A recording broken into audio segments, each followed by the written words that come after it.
WoW Classic is alien to the trends of modern gaming. Its recent media success, dominating Twitch and other platforms, shows us that many players do crave a sense of meaning in their games, that they're tired with games that frankly try too darn hard to keep them engaged. It shows a yearning for an older way, but more importantly, it reveals a design blind spot, one that is a looming problem and one that will continue to lead to players burning out of video games.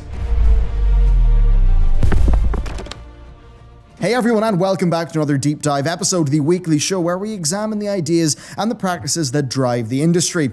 World of Warcraft Classic is off to a tremendous start. The beta is crushing it when it comes to the game's usual Twitch numbers, with the culmination of years of campaigning seeming to have paid off for fans of the game and for Blizzard. So credit to Blizzard for listening to their fans, even though it was not as quick as many would have liked. As I said, WoW Classic is alien to modern gaming trends, including many of the trends that now form the basis of the modern version of World of Warcraft. And this is not the first time that we've seen this happen. Jagex's old school RuneScape, of course, was wildly successful, now far eclipsing the size of the game's more modern version. And all of this begs the question, why are these older games so enjoyable? Why are the modern versions of them not really designed in the way that they were? What is the core of what makes people feel good about playing games?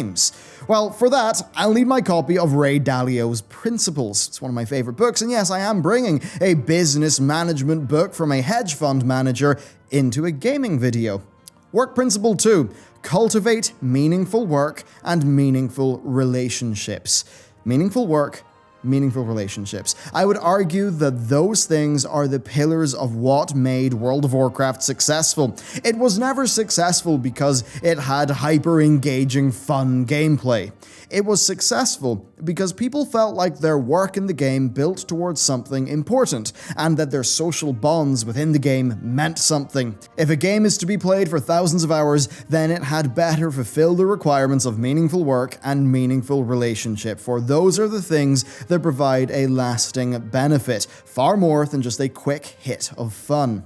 Make no mistake, much of classic World of Warcraft is work. Now, what is work anyway? Really, work is just doing something, typically for some value in return, be it gardening for happiness, crunching numbers at work for dollars, or tidying the house for peace of mind. We humans, we are beasts of burden. We crave meaningful work. Video games can sometimes provide this by creating a clear hierarchy for individuals to progress up, as well as by providing numerous paths of progression. All things that allow for that feeling of meaningful work, just, unlike the work of your day job, it's actually work that's designed to also be a bit more fun and a bit more engaging. And you'll soon see how this ended up backfiring on Blizzard. As for meaningful relationships, well, that's our friends, it's our guilds, and it's totally self-explanatory. For a game like World of Warcraft Classic, old school RuneScape, or EVE Online, I think that Work Principle 2 from Ray Dalio's Principles is pretty much a target for designers to hit. Here's where things can go wrong. Indeed, it's where Blizzard and where Jagex seem to have went wrong with the modern versions of their games. Instant gratification brain drugs. Okay, modern games, more and more, are designed to give you a quick hit and to be attention grabbing, to give you a really fun 15 minutes you can quickly grab. As time has went on, games have incorporated far more instant gratification mechanics, things like achievements, faster leveling times, more streamlined systems with a super clear path to victory. Modern World of Warcraft is a game about instant gratification at worst. It still does have many great elements at best, but at worst, it does a lot of that. For an example, in that game, when loot drops, it has a chance to roll at a higher item level, just a random reward for participating, a variable reward system. Your big influx of gear is a weekly random chest that's based off the last week highest level dungeon you did. The classes have a cut down number of abilities and are generally a bit more streamlined, just following a more defined design. Everything's a bit faster, with far more randomness. The link between the time you put in and the results you get is rather different to how it was in the past. Overall, it's faster, but with gameplay being fairly tunneled into the most efficient areas, and the potential for positive or negative RNG to impact your results far more so than in the past. And these are all trends that we see carry over to the rest of gaming. Now, play just about any modern game, game and you will see how they're all about creating the most exciting quick hit that they can. Something you'll notice is how they try to grab you in and how quickly they tend to do that.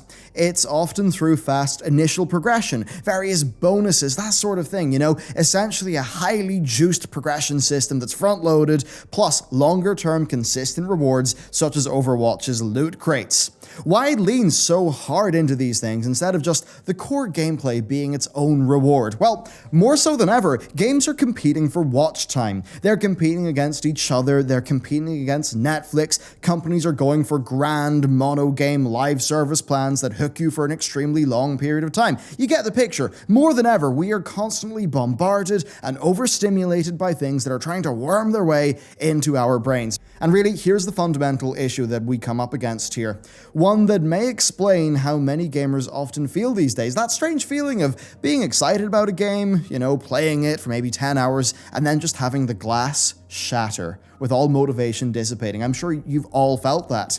In many cases, this is down to something called the over-justification effect. What is this? Well, it's an effect where an external reward can actually decrease somebody's intrinsic motivation to do something. How does this work? Well, it's down to the difference between an intrinsic and extrinsic reward. Now, an intrinsic reward, that is like the inherent motivation for doing something. For an example, gardening outside because it brings you joy, or playing Unreal Tournament purely for the joy of becoming more skilled at the game. An extrinsic reward, well, that is you doing the same thing, but doing it for an external reward. So playing a game, not to get skilled, but to earn a skin, or doing that gardening, but doing it for money. And what happens is, over time, your motivation for doing that activity fundamentally shifts away from the intrinsic reason to the extrinsic one. And when you run out of extrinsic rewards to earn, then the intrinsic motivation more often than not, does not come back, and you end up losing motivation entirely. And I believe this is what leads to a lot of abandonment in modern games. You play Destiny 2, you enjoy the gameplay, you enjoy the rewards, but then you hit the point in the gear curve where the extrinsic rewards are no longer that exciting, and suddenly all motivation to partake in the game just leaves you. You unlock all the guns in Call of Duty, and then you get bored. Now, some of this is just going to be inherent to video games. Indeed, the systemic aspects of the RPG genre have long had external rewards for completing activities, often things tied to your character's progression. And indeed, that's one of the reasons why you will have seen so many games adopt role-playing game-like systems of progression. Now, a degree of this is inevitable, but what's happening is that the extrinsic rewards are being pushed further and further and further. Taking it back to World of Warcraft, it's not enough in Battle for Azeroth to defeat a boss and have a chance of getting gear. No, you have a chance of getting gear, and then that gear has the chance to roll at a higher quality level, so you can get another little yip yip wahoo of excitement. It's not enough to slowly work towards earning some gear. Instead, you've got to log in and you've got to find the game littered with world quests that will definitely give you gear and a big checklist of high time efficiency rewards and weeklies to do. Yet, once you're through your daily lot, often the motivation to continue playing just dissipates wholesale. And I would argue that World of Warcraft right now is largely experiencing the negative effects of having highly juiced extrinsic rewards. It's flogging a dead horse. It's squeezing, like juicing an orange, and then putting the pulp of the orange back in the juicer, trying to get more. At some point, it just doesn't work. The overjustification effect, I believe, is an impending problem for the industry, especially now that more games have shifted over to being live services that are almost predicated by the need to have a week after week extrinsic reward for you to get. Now, why do this? Are designers stupid? Do they not understand? Hell no! They are smart people and they do understand, but in many ways I feel like they're forced into it. So why, especially when there are clear long-term downsides to such an over-the-top method of rewarding players and getting them to play your game?